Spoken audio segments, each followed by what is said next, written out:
Assalamu alaikum student, BCom Part 1. I am Amir Ali Shahbaz, instructor, Government College of Commerce, Fuqara. Online classes में lecture number 1 functional English ADP commerce part 1 में आपको खुशामदीद। Lecture start करने से पहले थोड़ा सा pattern discuss कर लिया जाए कि पेपर पैटर्न किस तरह का होगा, कितने क्वेश्चन आएंगे और आपने कितने अटेम्प्ट करने होंगे और एग्जाम का मेथड क्या होगा। ये तो आपके नॉलेज में आ चुका है कि आपका एग्जाम जो है वो रवायती तरीका यानी ट्रेडिशनल एग्जामिनेशन सिस्टम के तहत यूनिवर्सिटी ऑफ पंजाब एग्ज़ाम आपका कंडक्ट करेगी। फंक्शन इंग्लिश जो कि पेपर है वो 2 पार्ट पर मुश्तमिल होता है। इसका सेक्शन ए है, उसमें 5 क्वेश्चन होंगे जिनमें से आपने 3 क्वेश्चन अटेम्प्ट करने होंगे, और जो सेक्शन बी होगा उसमें 3 क्वेश्चन दिए जाएंगे। ये लॉन्ग क्वेश्चन होंगे और उनमें से आपने कोई से 2 क्वेश्चन अटेम्प्ट करने होंगे। अब हम अपने लेक्चर नंबर 1 टॉपिक है the sentence and kinds of sentences. आज हम ये डिस्कस करेंगे। तो come to the lecture. What is sentence? Sentence क्या होता है? A sentence is a group of words which makes complete sense. It must have subject and a verb. Sentence actually अल्फाज का ऐसा मजमुआ है जिसकी मुकम्मल तौर पे इंसान को समझ आ जाए, तो अल्फाज के ऐसे मजमुए को हम सेंटेंस कहते हैं। हम यूँ भी कह सकते हैं कि a sentence is a combination or collection of words that makes a complete sense. अल्फाज का ऐसा मजमुआ जो पूरा मफहूम अदा करे फिक्रा कहलाता है, सेंटेंस कहलाता है। नीचे एग्जाम्पल के तौर पे मैंने कुछ सेंटेंस दिए, जैसे कि आप देख रहे हैं। सेंटेंस 1 है गो। इसमें सिर्फ वर्ब दिया गया है जो कि complete sense of thought they रहा है। गो जिसका मतलब होता है जाना, जाओ। दूसरा सेंटेंस है I am a student of ADP commerce part 1। और थर्ड जो सेंटेंस है would you like to go with me. ये 3 एग्जाम्पल दी हैं। इन तीनों को जब हम पढ़ते हैं तो इनका कंप्लीट जो है वो मीनिंग हमारे समझ में आ जाता है, इसलिए हम कह सकते हैं कि ये सेंटेंस है। तो जिसका मतलब समझ में ना आए उसे हम सेंटेंस नहीं कह सकते। सेंटेंस के लिए कंडीशन ये है कि group of words that make a complete sense, कि अल्फाज का ऐसा जखीरा, ऐसा मजमुआ, ऐसे ग्रुप ऑफ वर्ड्स जो कि कंप्लीट मीनिंग अंडरस्टैंड करने में हेल्प करें, उन्हें हम सेंटेंस कहते हैं, जुमला कहते हैं। नेक्स्ट है पार्ट्स ऑफ सेंटेंस। एक सेंटेंस के बेसिकली 2 पार्ट्स होते हैं। A sentence has 2 parts. Number 1 subject and number 2 predicate. Subject क्या है? Subject is the part of sentence about which something is stated. Subject sentence का वो मेन पार्ट होता है, वो स्टार्ट का वो हिस्सा होता है जो किसी ऑब्जेक्ट के बारे में या किसी एक्टिविटी के बारे में कुछ बयान करे, या सेंटेंस का वो पार्ट जो कुछ हमें बयान कर रहा हो, कुछ इन्फॉर्म कर रहा हो, वो पार्ट में हम सब्जेक्ट कहलाता है। एग्जाम्पल लें, अली बॉट अ कार। इस सेंटेंस में अली सब्जेक्ट है, नाउन भी है, जो कोई एक्टिविटी परफॉर्म कर रहा है तो हम कहेंगे अली सब्जेक्ट है। Second sentence God is one. इस सेंटेंस में गॉड सब्जेक्ट है जिसको अंडरलाइन भी किया गया है। Second part of sentence is called predicate. What is predicate? It is also called verb part. The word or words which say something about the subject are called predicate. हम कह सकते हैं सब्जेक्ट के बारे में जो कुछ कहा जा रहा हो वो प्रेडिकेट कहलाता है। यानी किसी सेंटेंस में अगर हम सब्जेक्ट को निकाल दें तो बाकी जो ग्रुप ऑफ वर्ड्स होंगे वो प्रेडिकेट कहलाएंगे। ऊपर टू एग्जाम्पल मैंने कोट की, Ali bought a car, God is one. First sentence में बॉट अ कार ये प्रेडिकेट है। इसी की example two God is one ऊपर जो मेंशन किया गया है, गॉड इज वन। तो इज वन ये जो है ये सेंटेंस का पार्ट है। इन टू वर्ड्स को हम कलेक्टिवली प्रेडिकेट कहेंगे। यहाँ पे याद रखिएगा कि एक सेंटेंस के सब्जेक्ट में बतौर सब्जेक्ट जो है वो डिफरेंट वर्ड्स इस्तेमाल किए जा सकते हैं। एक सब्जेक्ट नाउन भी हो सकता है, सब्जेक्ट प्रोनाउन के तौर पे भी इस्तेमाल किया जा सकता है, और सब्जेक्ट एक एडजेक्टिव भी हो सकता है, और एक सब्जेक्ट जो है वो टू इन्फिनिटिव यानी कोई ऐसा वर्ड जो बतौर सब्जेक्ट इस्तेमाल हो सकता है वो टू इन्फिनिटिव भी हो सकता है, और जेरेंट बतौर सब्जेक्ट भी इस्तेमाल किया जा सकता है। किसी फ्रेज को भी हम बतौर सब्जेक्ट जो है वो इस्तेमाल कर सकते हैं। कुछ एग्जांपल्स जो मैंने सब्जेक्ट के बारे में कि जब सब्जेक्ट को हम बतौर noun, pronoun, adjective, infinitive, Geraint या फ्रेज इस्तेमाल कर सकते हैं, तो एग्जांपल देखिएगा। जैसे man is a social animal, इसमें मैन बतौर नाउन है और नाउन को हम इस्तेमाल कर रहे हैं man. Pronoun for example he is a social animal, he is my brother. यहाँ इन जुमलों में जो ही है वो प्रोनाउन है, वो भी सब्जेक्ट के तौर पे इस्तेमाल किया जा रहा है। मैंने कहा कि एडजेक्टिव को भी बतौर सब्जेक्ट हम इस्तेमाल कर सकते हैं। For example the old should be respected, the old should be respected, जिसमें द ओल्ड जो है वो एन एडजेक्टिव है जो बतौर नाउन के, या हम इसे कह सकते हैं कि बतौर द ओल्ड जो है वो एन एडजेक्टिव के तौर पे, सब्जेक्ट के तौर पे एन एडजेक्टिव इस्तेमाल हो रहा है the old. The old should be respected, the old जो वर्ड है ये बतौर हम सब्जेक्ट इस्तेमाल कर रहे हैं। To write a letter is very difficult, ये जुमला जो मैंने बोला to write a letter is very difficult, इसमें टू राइट ये आगाज में जो इस्तेमाल किया गया इसको हम बतौर सब्जेक्ट इस्तेमाल कर रहे हैं। इसके बाद जेरेंट के तौर पे भी हम जो सब्जेक्ट है वो जेरेंट भी के तौर पे भी इस्तेमाल किया जा सकता है।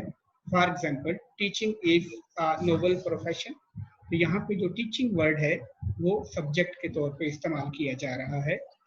मैंने कहा कि फ्रेज बतौर सब्जेक्ट इस्तेमाल किया जा सकता है। इसकी एग्जांपल हम ऐसे दे सकते हैं कि a friend in need is a friend in deed, ये फ्रेज है, ग्रुप ऑफ वर्ड्स हैं जो बतौर सब्जेक्ट के इस्तेमाल किए गए।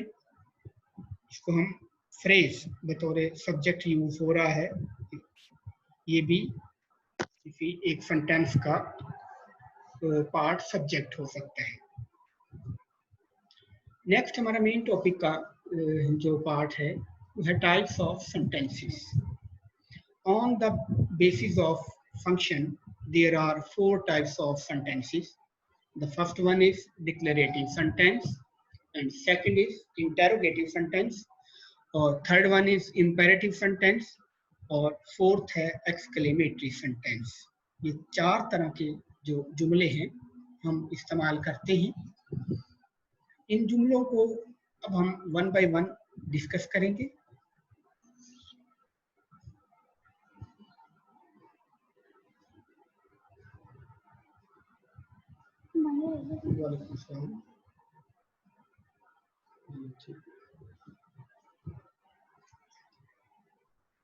नहीं, हमारे कॉलेज में नहीं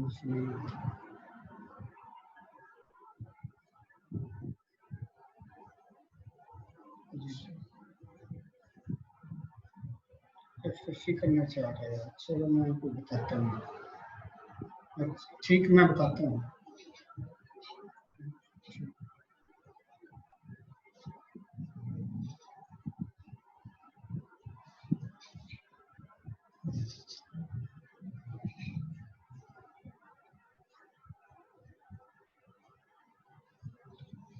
अभी हम बात कर रहे थे कि types of sentences on the based of function, declarative sentence, interrogative sentence, imperative sentence and exclamatory sentence. इनको हम वन बाय वन डिस्कस करेंगे।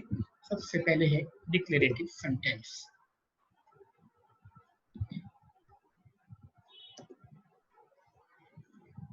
A declarative sentence, a sentence that declares a statement or describe something or inform something is called a declarative sentence. A sentence that declares or states something is called declarative sentence. यानी ऐसा जुमला जो कुछ बयान कर रहा हो, कुछ इन्फॉर्म कर रहा हो, कुछ मालूमात फराहम कर रहा हो, ऐसे जुमले को हम डिक्लेरेटिव सेंटेंस कहते हैं। उर्दू में इसकी ट्रांसलेशन हम कहेंगे कि बयानिया फिक्रा। जब हम कोई बयान देते हैं, कुछ इन्फॉर्म करते हैं, किसी को कुछ बताते हैं, कुछ मालूमात देते हैं, तो ऐसे जुमले को हम डिक्लेरेटिव सेंटेंस कहते हैं। डिक्लेयर करना, कुछ बताना, इन्फॉर्म करना। It ends with full stop. इस जुमले के आखिर में हम फुल स्टॉप का इस्तेमाल भी करते हैं, यानी कि वो जुमला जो कुछ इंफॉर्मेशन दे रहा हो, ऐसे जुमले को हम डिक्लेरेटिव सेंटेंस कहते हैं। एग्जाम्पल के तौर पे नीचे 3 सेंटेंस देखिएगा। He goes to college daily. I am a student of ADP Commerce Part 1. I do not like to eat mangoes. ये 3 सेंटेंसेस जो लिखे गए हैं, ये सारे कुछ फराहम कर रहे हैं, इंफॉर्मेशन दे रहे हैं, बयान कर रहे हैं, इसलिए इन जुमलों को हम डिक्लेरेटिव सेंटेंस कहेंगे। इसके अलावा कुछ और एग्जांपल भी हम दे सकते हैं। आई गो टू कॉलेज डेली, ये अफर्मेटिव सेंटेंस कहला रहा है क्योंकि इसमें भी कुछ इंफॉर्मेशन दी गई है। इसी तरह हम नेगेटिव सेंटेंस में की बात करेंगे। They do not work hard, ये नेगेटिव सेंटेंस है, मंफी जुमला है, लेकिन ये भी कुछ इन्फॉर्म कर रहा है, बयान कर रहा है। इसको भी हम जो है वो डिक्लेरेटिव सेंटेंस कहेंगे। We must obey our parents, emphatic sentence है। ये जुमला भी कुछ इन्फॉर्म कर रहा है कि हमें अपने पेरेंट्स की जो बातें हैं उन पे अमल करना चाहिए। We must obey our parents, ये भी डिक्लेरेटिव सेंटेंस है। कोई भी सेंटेंस हो जो कोई इंफॉर्मेशन दे रहा हो, वो नेगेटिव हो या अफर्मेटिव सेंटेंस हो, उसको हम डिक्लेरेटिव सेंटेंस ही कहते हैं। Sentences on the basis of function की दूसरी काइंड, जिसे हम इंटेरोगेटिव सेंटेंस कहते हैं। इंतहाई आसान definition of sentence that ask a question is called interrogative sentence. ऐसा जुमला जिसमें कुछ पूछा गया हो, कोई क्वेश्चन किया गया हो, उसको हम सिंपली इंटेरोगेटिव सेंटेंस कहते हैं। इस सेंटेंस के एंड पर क्वेश्चन मार्क दिया जाता है। It ends with a question mark, यानी जुमले के आखिर पे साइन ऑफ इंटरोगेशन जो है वो दिया जाता है। नीचे एग्जांपल देखिएगा। अब do you like mangoes, will you go there, does she read a story.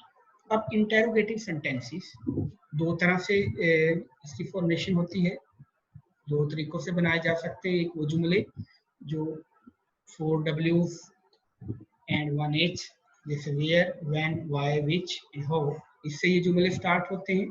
और दूसरा तरीका, जितने टेंसेस हैं उनके हेल्पिंग वर्ब होते हैं, जैसे प्रेजेंट इंडेफिनिट का हेल्पिंग वर्ब डू डज होगा, पास्ट इंडेफिनिट का डिड होगा और फ्यूचर इंडेफिनिट का विल होगा। सिमिलरली प्रेजेंट कंटिन्यूअस का इज एंड आर, इससे जब जुमले का आगाज होगा तो ये भी इंटेरोगेटिव सेंटेंसेस कहलाएंगे। पास्ट कंटिन्यूअस टेंस, इसका जो है वो वाज वर हेल्पिंग वर्ब, ये जुमले के स्टार्ट में जब इस्तेमाल होगा तो ये भी इंटेरोगेटिव सेंटेंस ही कहलाएगा। इसी तरह जितने भी 12 टेंसेस हैं उनमें इस्तेमाल होने वाले तमाम हेल्पिंग वर्ब जो है वो बतौर हेल्पिंग वर्ब इस्तेमाल होते हैं। और इन जुमलों को जो आगाज में हेल्पिंग वर्ब इस्तेमाल हो रहे हों तो हम इंटेरोगेटिव सेंटेंस ही कहेंगे। जैसे नीचे एग्जांपल दी गई है, विल यू गो देयर, यहाँ पर विल जो है वो फ्यूचर इंडेफिनिट का हेल्पिंग वर्ब है। और सिमिलरली अगर हम इस्तेमाल करें why will you go there, तो यहाँ पर ये W वाला लफ्ज व्हाई जो है ये भी इंटेरोगेशन के लिए ही इस्तेमाल किया जाता है। तो इंटेरोगेटिव सेंटेंस जिसमें हम कुछ क्वेश्चन पूछते हैं और क्वेश्चन पूछने के लिए हम हेल्पिंग वर्ब या where, when, why, which, what and how का इस्तेमाल करते हैं। ये इंटेरोगेटिव सेंटेंसेस कहलाते हैं। थर्ड काइंड है सेंटेंस की, जिसे हम इंपेरेटिव सेंटेंस कहते हैं। Imperative sentence is a type of sentence that expresses a command or request. It is called an imperative sentence. It ends with full stop. Imperative sentence ऐसा जुमला होता है जिसे हम उर्दू में कह सकते हैं कि ये हुक्म या फिकरात होते हैं। इसमें हम गुजारिशात करते हैं, हुक्म देते हैं। इन जुमलों को हम imperative कहते हैं। इसमें हम ऑर्डर देते हैं या रिक्वेस्ट करते हैं। ऐसे सेंटेंसेस को हम imperative sentence कहेंगे। For example, open the door, इसमें हम ऑर्डर दे रहे हैं। सेकंड सेंटेंस है please give me your book, इसमें हम रिक्वेस्ट कर रहे हैं। थर्ड सेंटेंस है read this lesson. Read this lesson, यहाँ पर एक रॉन्ग लिखा गया है।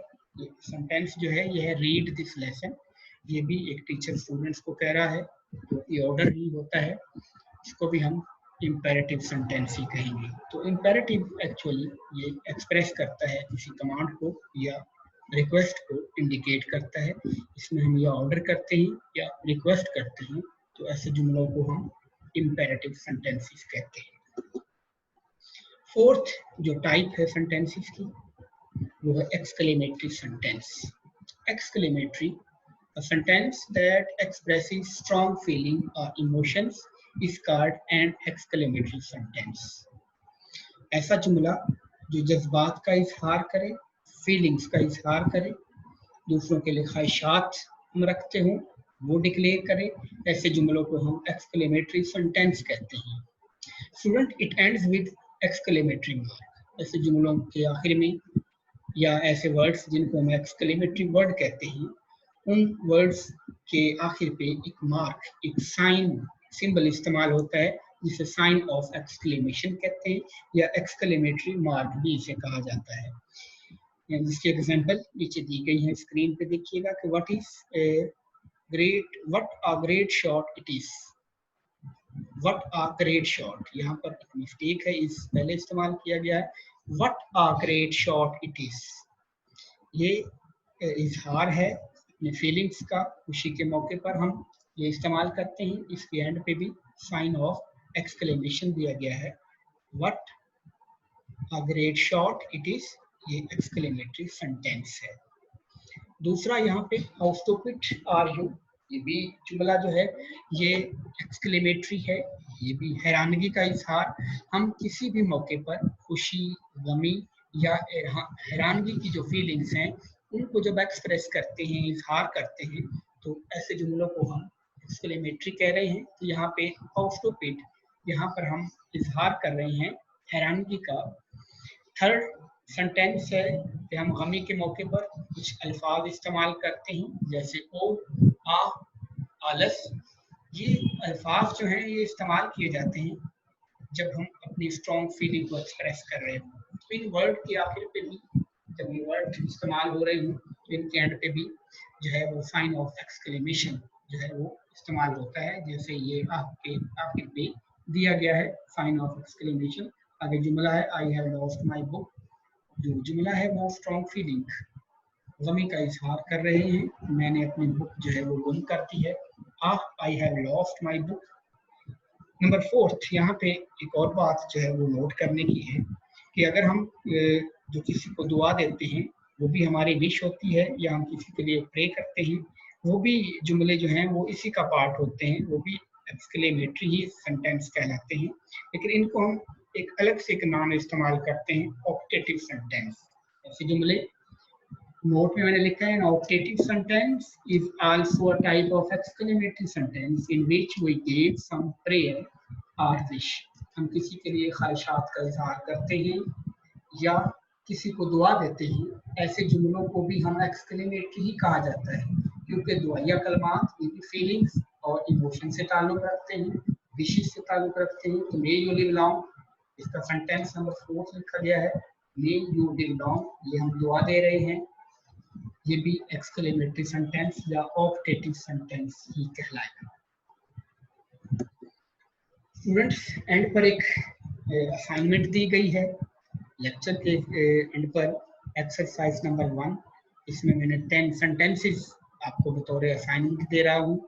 आपने इन सेंटेंसेस को रीड करना है, इनको देखना है कि क्या ये सेंटेंस हैं या नहीं, और अगर ये सेंटेंसेस हैं तो ये किस किस्म के सेंटेंसेस हैं। इनके आपने, जो हमने आज 4 टाइप्स पढ़ी हैं सेंटेंस की, उन टाइप्स में से ये जुमले किस टाइप से बिलोंग करते हैं, और इनमें जो एक मिस्टेक छोड़ी गई है आप लोगों के लिए, आपने उसको भी दुरुस्त करना है।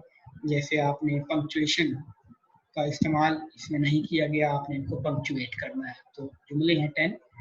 Mention the kinds of each sentence, आपने इनके आगे नाम लिखने हैं कि ये डिक्लेरेटिव सेंटेंस है, या ये इंटेरोगेटिव है, या ये इंपेरेटिव सेंटेंस है, या ये डिक्लेरेटिव सेंटेंस है, या एक्सक्लेमेटरी सेंटेंस है। ये कौन सी काइंड ऑफ सेंटेंस है, इनके आगे आपने मेंशन करना है, और साथ में इनको पंक्चुएट भी करना है। जहाँ पर फुल स्टॉप आना है वो लगाना है आपने। स्मॉल और कैपिटल लेटर की मिस्टेक्स हैं वो आपने दूर करनी है। इसी तरह sign of interrogation, sign of exclamatory mark, इनका इस्तेमाल जो इसमें नहीं किया गया है, इनको आपने पंक्चुएट भी करना है, और इनके आगे इनकी काइंड भी मेंशन करनी है। आई होप कि आप आज का ये छोटा सा टॉपिक जो कि रिलेटेड था sentence and kinds of sentence, मैंने कोशिश की कि एग्जाम्पल के साथ आपको जो है ये अच्छी तरीके से आपसे डिस्कस किया जाए और समझाया जाए। अगर किसी किस्म का कोई क्वेश्चन हो, ये असाइनमेंट सॉल्व करने में कोई डिफ़िकल्टी पेश आ रही हो, तो आप मुझे व्हाट्सएप पे मुझसे कॉन्टैक्ट कर सकते हैं। और ये असाइनमेंट आपने जो है वो इसको रीड करना है, इसको अटेम्प्ट करना है, और फिर इसे आपने मुझे व्हाट्सएप पर मैसेज भी करना है, या आप इसे मुझे ईमेल भी कर सकते हैं। मेरा ईमेल एड्रेस है amiralishehzad okr@gmail.com, या आप मुझे व्हाट्सएप नंबर 03046496 इसके ऊपर मुझे व्हाट्सएप भी कर सकते हैं, मुझे ईमेल भी कर सकते हैं। कोई क्वेश्चन हो वो भी आप मुझसे डिस्कस कर सकते हैं। इंशाल्लाह लेक्चर नंबर 2 में दोबारा आपसे मुलाकात होगी पार्ट्स ऑफ स्पीच के साथ। अल्लाह हाफिज़।